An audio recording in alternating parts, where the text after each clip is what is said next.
बंदौ गुरुपद कंज कृपा सिंधु नर रूप हरि महामोहतम पुंज व्यास वचन रवि कर निकर। भक्तगणों को तथा धर्म अनुरागियों को मेरा हार्दिक नमन। सत्संग योग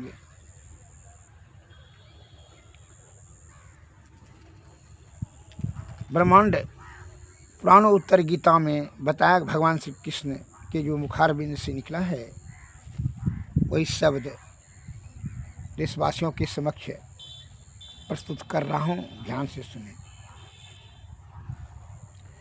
नव छिद्रान विता देहा अश्नुवते जालिका इव नैव ब्रह्म न सुदम स्यात् पुमान ब्रह्म नो विदन्ति। अर्थात नव छिद्र विशिष्ट शरीर में से ज्ञान विज्ञान आदि निरंतर निःसृत होते रहते हैं। मानवगण इंद्रिय संयम करके देहा अभिमान और राग आदि परित्याग पूर्वक साक्षात ब्रह्मवत परिशुद्ध न होकर किसी प्रकार ब्रह्म को लाभ नहीं कर सकते। अर्थात इसका साधारण भाषा में कहने का तात्पर्य है कि नौवो विशिष्ट शरीर से 9 छिद्र है शरीर में। यह 9 छिद्र के शरीर से ज्ञान विज्ञान आदि निरंतर निःसृत होते रहते हैं, निकलते रहते हैं और छिन्न होते रहते हैं। तो मानवगण इंद्रिय संयम करके, मनुष्य को इंद्रियों को संयम करके, 14 इंद्रियां है, 14 इंद्रियों को संयम करके देह का अभिमान और मोह राग अनुराग का परित्याग करके साक्षात ब्रह्मवत परिशुद्ध होकर अर्थात परब्रह्म प्राप्ति करने के लिए ध्यान केंद्रित करना चाहिए। अगर जब तक त्याग नहीं करते हैं, यह सभी चीज़ का नियंत्रण में नहीं करते हैं, तो उसको ब्रह्म लाभ प्राप्त करने का लाभ नहीं होगा। अर्थात वो विषय में फंस कर करके अपने आयु बल बुद्धि को व्यर्थ में खर्च कर देगा और उसका दुष्परिणाम यह होगा कि 84 लाख योनि में फिर जो है उसको जाना पड़ जाएगा, जिससे कि जीवात्मा का नाना प्रकार का दुर्गति निश्चित हो जाएगी।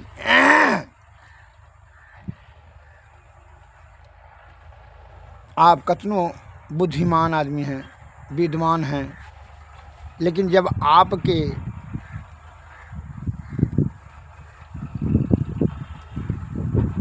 पास विषय त्यागने की क्षमता नहीं हो, परित्याग का भाव और संतोष का भाव नहीं हो, विषय से वैराग्य नहीं हुआ है, तो आप ब्रह्म प्राप्ति नहीं कर सकते हैं। अर्थात यह जीवात्मा को परम आत्मा की प्राप्ति आप नहीं करा सकते हैं, मोक्ष नहीं मिलेगा। तब जब तक विषय आसक्त रहेंगे तब तक ये 84 लाख योनि में परिभ्रमण करना पड़ेगा। मैं एक उपमा दे रहा हूँ कि बड़ा लालची ही बड़ा गरीब होता है। बहुत से साधारण जन के मस्तिष्क में है कि अधिक धन जमा कर लेंगे ना तो फिर सत्संग भजन भी करने लगेंगे और फिर ईश्वर प्राप्त कर लेंगे। सत्संग भजन करेंगे, खूब बड़का बड़का जग करवा देंगे पैसा के बल पर, ऋषि मुनि महर्षि ज्ञानी ध्यानी को बुलवा करके भोज भात खिला देंगे, पैसा के बल पर खूब दान पुण्य करेंगे तो मोक्ष मिल जाएगा। मन सिचकिल्ली दिमाग में हमेशा यह सिचकिल्ली बात रहता है कि धन बेईमानी शैतानी से जमा कर लेंगे और बहुत बड़ा जग करा देंगे, दान पूरा कर देंगे तो हमको वैकुंठ मिल जाएगा, ब्रह्म की प्राप्ति हो जाएगा। मन यहाँ पृथ्वी लोक का फार्मूला घुसखोरी करने का वह ब्रह्म प्राप्ति करने में भी घुसखोरी का ही दिमाग लगाता है कि बहुत धन खर्च कर देने से हमारा जीवन का मुक्ति हो जाएगा, मन जीवात्मा परम आत्मा को प्राप्त कर लेंगे। सिचकिल्ली बुद्धि का सिचकिल्ली सोच। जो विषय के अंतर्गत में रहेगा वो ऐसे से उल्टा पुल्टा सोचेगा। उसी को आजकल जो है चालू भाषा में बड़ा प्रतिष्ठित कहा जाता है, बड़ा होशियार कहा जाता है। जो सीधे सरल सच्चे भक्त हैं उसको तो बोका कहता है ये चालू भाषा में। तो ज्ञानी आदमी ने ज्ञानी का समझिएगा। जो विषय भोगी है वो कैसे महत्व देगा जोगी का? जोगी का महत्व जिसको योग साधना है, जिसको आत्मा में ज्ञान विवेक प्राप्त हो गया, वही ना योग की कुछ समझ सकेगा। मैं एक उदाहरण देता हूँ। सबसे बड़ा गरीब कौन होता है? सबसे बड़ा लालची सबसे बड़ा गरीब होता है। एक फकीर, योगी फकीर, वह पेट भरने के लिए चौराहे पर भीख मांगता था, कटोरी रख देता था और कहता था जो खुदा पर विश्वास रखता है वह कुछ दान करें। तो 4 आना जब उसको हो जाता था तो फिर उठ के चला जाता था अपना ध्यान सत्संग भजन में। का 4 आना से ही वो अपना पेट भर लेता था, उससे अधिक वो मांगता ही नहीं था। एक दिन संजोग की बात हुई कि 8 आना को अठन्नी दे दिया उसके भिक्षा पात्र में। तो 4 आना का भोजन कर लिया और 4 आना जो बच गया तो सोचा कि जो भाई जिसको आवश्यकता है, जो सबसे बड़ा गरीब है, उसी को जा करके दे देते हैं। हम क्या करेंगे इसको रख करके, फिर तो कल हमको 4 आना मिलवे करें, भगवान देवे करेंगे। वह खोज करने के लिए चला कि सबसे बड़ा गरीब कौन है। तो जो है कुछ आगे बढ़ा तो वहाँ गांव में देखा कि झंझट कर रहा है कि हमरा जो है 1 रुपया तुमने बेईमानी कर लिया। तो झंझट कर रहा है, कहा नहीं चलो तुम बेईमानी कर लिया, वही तुम उस दोनों में झंझट हो रहा था। कहा 1 रुपया के लिए झगड़ा कर रहा है, चलो इससे भी ज़्यादा गरीब देखें। गया देखा कुछ दूर पर जा कर के जो है बाज़ार में व्यापारी ने 100 रुपया के लिए झगड़ा कर रहा था। फिर आगे बढ़ा, सोनार के पास देखा कि 10,000 के लिए झगड़ा कर रहे थे। जो है जौहरी के पास गया तो देखा कि वह लाख रुपया में हेरा फेरी हो गया था, अपने मित्र साथी से वह कलह कर रहा था। एवं प्रकार से जब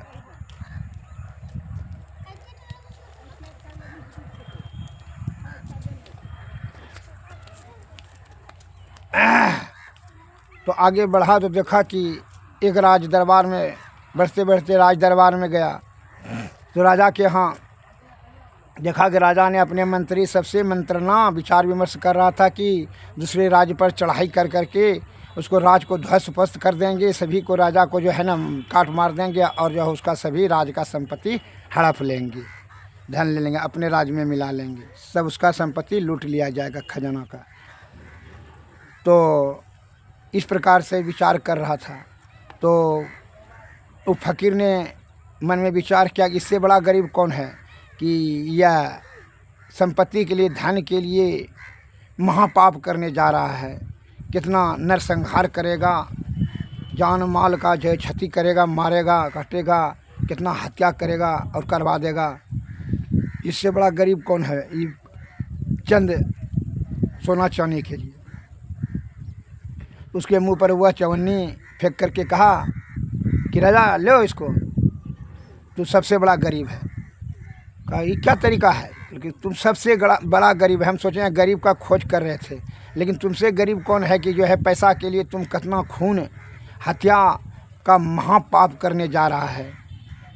तुमको इतना खजाना में संपत्ति संतोष नहीं है और तुम कहता है कि उसका जाकर सेना को मारेंगे, प्रजा को मार देंगे और उसका राज का सभी को मार देंगे और उसको जो है ना धन लूट लेंगे। तो तुमसे बड़ा गरीब कौन है? कितना दिन तुम जिएगा जो इस तरह से तुम विचार कर रहा है? तुमसे बड़ा गरीब हम आज तक नहीं देखे। लो धन के लिए इतना खून खतरा काहे करे हुए। इसलिए तुमको हम चारना दिए। उस राजा को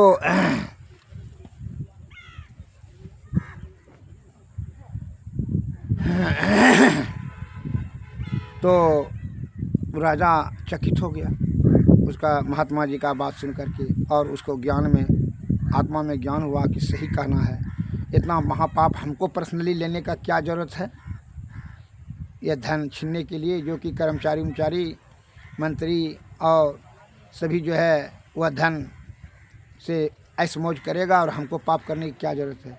राजा का हृदय परिवर्तित हो गया और लोभ का प्रवृत्ति छोड़ दिया, वह महात्मा जी के शरण में हो गए और तभी से वह सत्संग भजन करने लगे। इसलिए कहते हैं तब अनुराग से उसको वैराग की तरफ ध्यान गया। इसलिए हे हमारे देश के प्यारे बंधुओं, यह सोचो कि मौत अटल सत्य है, निश्चित है। तुम जिसको खुश करना चाहते हो व्यर्थ ही, वो जो कि तुम्हारा कोई काम में नहीं आएगा, और तुमने मरने के बाद वही बद्दुआ देगा और जो है तुम्हारा आलोचना निंदा करेगा, कभी तुम्हारा प्रशंसा नहीं करेगा। केवल जो है मुंह पर मीठा बोल करके चापलूसी से तुम्हारा कमाया हुआ धन, जो पाप से तुम कमाया हुआ धन को जो है और चाटुकता पूर्वक वो अपना स्वार्थ सिद्ध कर रहा है। इसलिए आत्मा में ज्ञान को जागृत करो और विषय पर नियंत्रण रखो, तभी तुम सुखी रह सकोगे। अर्थात क्षणभंगुर सुख प्राप्त करने के लिए महापाप करने की क्या ज़रूरत है। सब दिन जीवित रहोगे, पेट भरने के लिए तो प्रकृति जो है अपना कर्म कीजिए, सही कर्म कीजिए तो पेट भरवे करेगा। ऐसा थोड़ी है कि सोना बहुत जमा कर लेने पर, धन जमा करने पर धने सोने चांदी खाने लगेगा। मेरे की तृष्णा को रोको, ज्ञान से रोको। ये सीधे सरल जो सज्जन, क्या उसका पेट नहीं भरता है?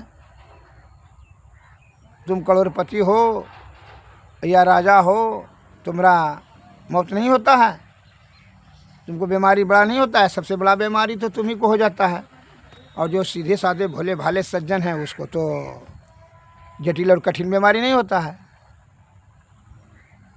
तुम चंद आनंद प्राप्त करने के लिए महा दुख रूपी दलदल में फंस जाते हो, जिसके कारण से लौकिक और अलौकिक दोनों तुम सुख से वंचित रह जाते हो। इसलिए शुद्ध चित्त आत्मा से हमारे गुरु महाराज कहते हैं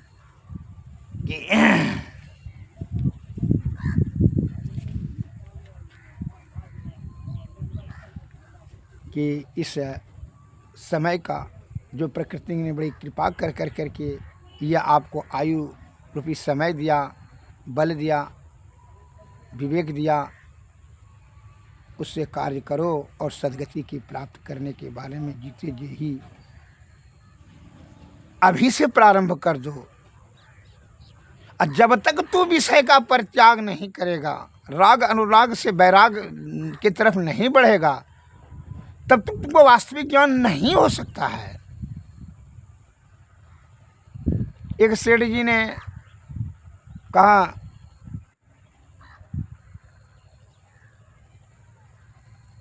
कि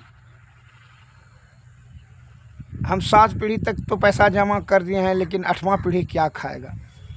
तो महात्मा जी बड़ा जोर हंसा, कहा तुम तो बड़ा गरीब आदमी लगते हो जी, तो इसलिए चिंता और उदास रहते हो। क्योंकि जी महात्मा जी कोई उपाय है? क्योंकि हाँ उपाय है, तुम तो बहुत गरीब हो और बड़ा दरिद्र हो, इतना दुखी कहाँ रहते हो। तुम्हारे जो है नगर में जो है वो कोना पर जो है देना एक ठो बूढ़ी रहती है, सास पुतहू, जा करके जाओ उसके पास माल खजाना है, उसको खुश कर करके कुछ जो है संदेश लेते जाना, चाउर दाल मिठाई ठाई लेते जाना, उसको खुश कर करके उससे वह खजाना ले लो, तब तुम्हारा पीढ़ी दर पीढ़ी सुखी रहेगा। क्योंकि यही बड़ा खुश हुआ, क्योंकि ठीक है जाते हैं। बस उस सेठ जी ने 1 कुंटल चावल, 1 कुंटल दाल और 1 कुंटल आलू, 5,000 टका लेकर के गया। वो बुढ़िया के वहाँ बैलगाड़ी पर लाद करके बुढ़िया को देने लगा। कहा क्या बात है बूढ़ी माई, तुम जो है इतना सुखी हो, दोनों सास पुतहू, तो वह कौन खजाना है तुम्हारे पास दे दो। तो बुढ़िया आश्चर्य हो गई, चकित होकर के बोली कौन हो तुम? क्योंकि हम इस शहर का सबसे बड़ा सेठ है धनी। तो यहाँ किस लिए आए हो? क्योंकि ये जो है तुमको ये चावल दाल आलू और 5-10,000 टका देने के लिए। क्योंकि भक्तक नहीं ये किसने मांगा है? हम मांगे आपको तुमसे? तो न मांगे न दे, वो खजाना दे देना। क्योंकि रे मूर्ख, संतोष ही सबसे बड़ा सुख का आधार है। कामः समुद्रमा विवेश, काम सागर की भांति अतृप्त है। इसका जीवन में पूर्ति करते जाओगे त्यों उसमें कोलाहल होते चला जाएगा। तृष्णा, असंतोष से तृष्णा बढ़ता है। तृष्णा को नियंत्रण में रखो, संतोष को बढ़ाओ, त्याग शक्ति को बढ़ाओ। संतोष ही वो खजाना है सुखी रहने का। तुम यही लालच से हमको यहाँ लालची बनाने के लिए आ गया है, चावल और दाल देने के लिए। तुमरे ऐसा तो कोई मूर्ख नहीं है, क्योंकि तुमको जो है खाने के लिए बुढ़िया नहीं है। क्योंकि खाने के लिए नहीं है तो तुमसे मांगने के लिए गए हैं। उस ईश्वर का काम है देना और नहीं लेने देना। तुम जो है भागो यहाँ से, जल्दी भागो फुर्ती। लोभी लंपट लालची तीनों से भक्ति न होए, भक्ति करे कोई सुरमा, जाति वरण कुल खोए। जल्दी जाओ जाओ, जल्दी यहाँ से जाओ, फुर्ती भागो। उसको भगाया, पुतहू को देने लगा, कहा भागिए जल्दी यहाँ भागिए।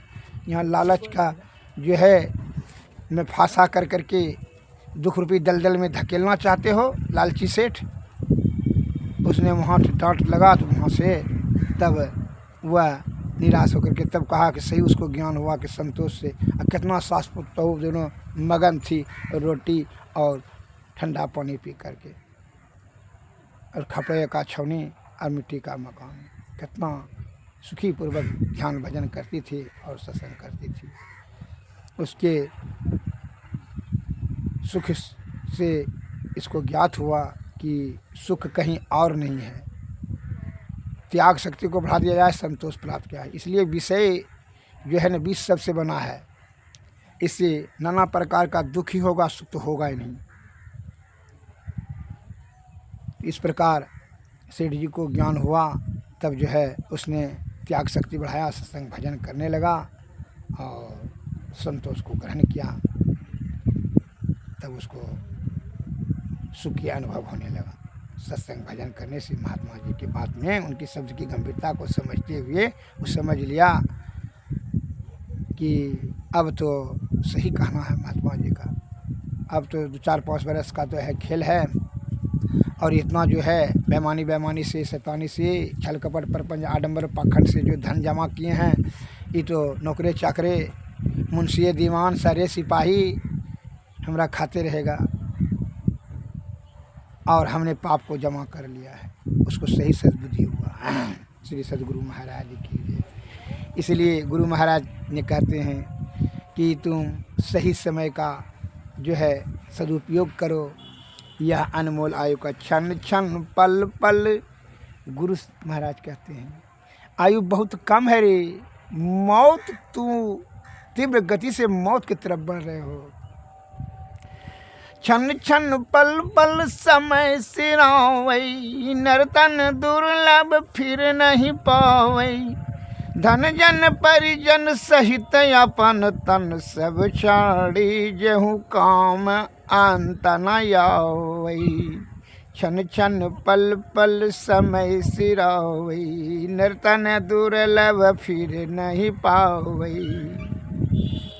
धन जन परिजन सहित अपन तन सब छाड़ी, जेहू काम अंत न आवई।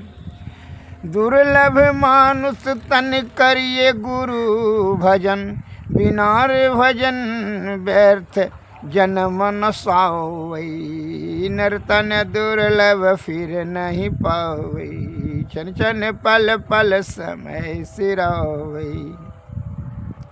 गुरु गुरु जपु ध्यानाम, गुरु ध्यान धरु राम। गुरु पद नख मनि स्तन मुख लखोवई। पद नख बिंदु धरि मन दृष्टि थिर करी, नख तेंदु भानु मैं गुरु रूप पावै, क्षण क्षण पल पल समय सिरावै, नर्तन दुर्लभ फिर नहीं पावै। यही विधि ध्यान धर दिव्य दृष्टि करी करी, राम नाम सार धुन गुरु पर खावै, नर्तन दुर्लभ फिर नहीं पावै, क्षण क्षण पल पल समय सिरावै।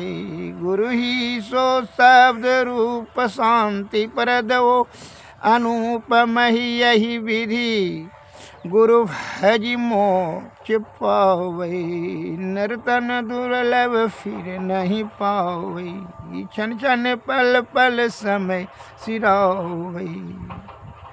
श्री सद्गुरु महाराज, क्षण क्षण में आपका समय नष्ट होते जा रहा है, यह मनुष्य तन फिर नहीं मिलेगा, इस बात को ध्यान रखिए। इसलिए एक एक पल का कीमत दें, और जब यह अंत समय हो जाएगा, मरने का समय, तो यह धन जन परिजन सहित आपन तन भी जलकर राख हो जाएगा, कोई अंत में काम नहीं आएगा। दुर्लभ मानुष तन करिए गुरु भजन, यह मानुष तन जो दुर्लभ है, बड़ा कठिनाई से प्राप्त की गई है प्रकृति के अनुकंपा से, तो बिना रे भजन व्यर्थ न जन्म नसावे, यह जन्म जो है व्यर्थ में बिना भजन के नष्ट न करें। गुरु गुरु जप नाम गुरु ध्यान धरु, राम गुरु पद नख मन सन्मुख लखावे। गुरु के पद का नख का ध्यान करें, गुरु का ही भजन करें, गुरु का ही ध्यान करें, जाप करें। पद नख बिंदु धरी मन दृष्टि थिर करी, मन को जो है नियंत्रण में न करके दृष्टि को अस्थिर कर करके, पद का नख का बिंदु पर ध्यान धर कर करके गुरु के पद का नख को, नख तेंदु भानु में गुरु रूप पावे, गुरु का ही रूप वहाँ प्रदर्शित होगा, गुरु का रूप का ही ध्यान करें। क्या यही विधि ध्यान धर दिव्य दृष्टि करी, इस प्रकार जब ध्यान धरेंगे तो क्या होगा, दिव्य दृष्टि की प्राप्ति होगी। राम नाम सार धुन गुरु पर खावे, तब राम नाम का जो है सार जो है आपको धुन गुरु पर खावे, गुरु ने परखा देगा, बता देगा। गुरु ही सो शब्द रूप शांति प्रद ओ अनूप, गुरु ही का ही जो है शब्द रूप है, शांति प्रद को अनुपम फल की प्राप्ति देने वाले हैं। गुरु का शब्द ही, यही विधि गुरु भजी मोक्ष पावे, इसी विधि से मोक्ष की प्राप्ति होगी। श्री सद्गुरु महाराज की जय। आरती तन मंदिर में कीजे, दृष्टि जुगल कर सन्मुख दीजे, चमकई बिंदु सूक्ष्मयति उज्जल, ब्रह्म ज्योति अनुपम लख लीजे, जगमग जगमग रूप बरमंडा, निरखी निरखी ज्योति तज दीजे, शब्द सुरतया व्यास सरल तर, करि करि सारा सावध गही लीजिए, ऐसी जुगति काया गढ़ त्यागी, भव भ्रम भेद सकल मल छीजी, भव खंडन यारति यह निर्मल, करिमै ही अमृत रस पीजी, आरती तन मंदिर में कीजे, दृष्टि जुगल कर सन्मुख दीजिए। श्री सद्गुरु महाराज की जय। श्री सद्गुरु महाराज की नमस्कार। जय हिंद, जय भारत।